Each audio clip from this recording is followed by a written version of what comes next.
People just hate Congress. They really hate it.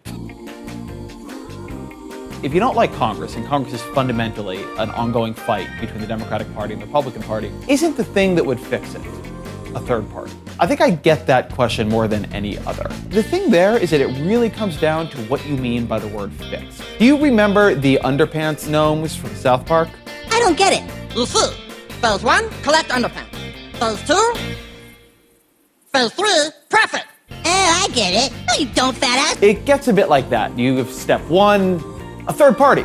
Step 2, step 3, politics is fixed, hooray. Let's talk for a second about step 2, those question marks. The problem third parties can solve is a problem of idea suppression.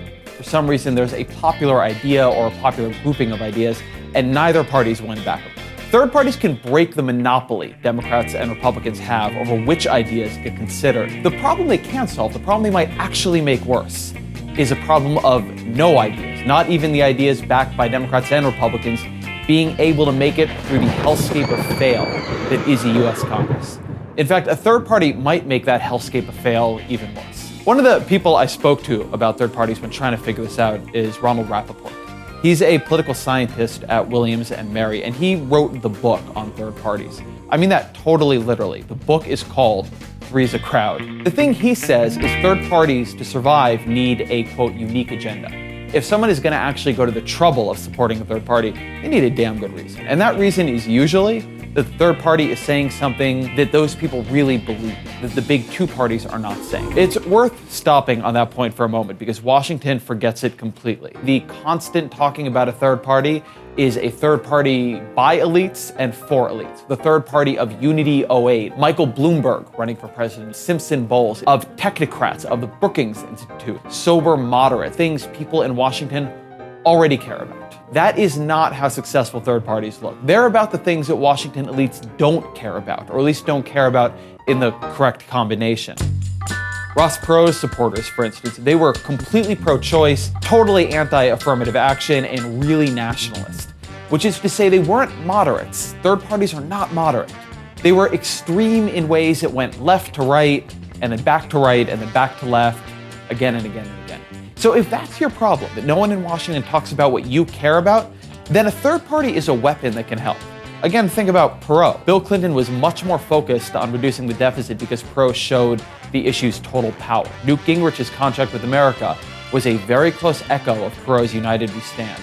By 1996, there wasn't that much left for Perot and his party to do. But ideas are not Washington's problem right now. The problem is that no ideas are moving at all. The basic machinery of government, the thing that is supposed to take ideas and make them, if they're popular and sound, into laws, has stopped functioning.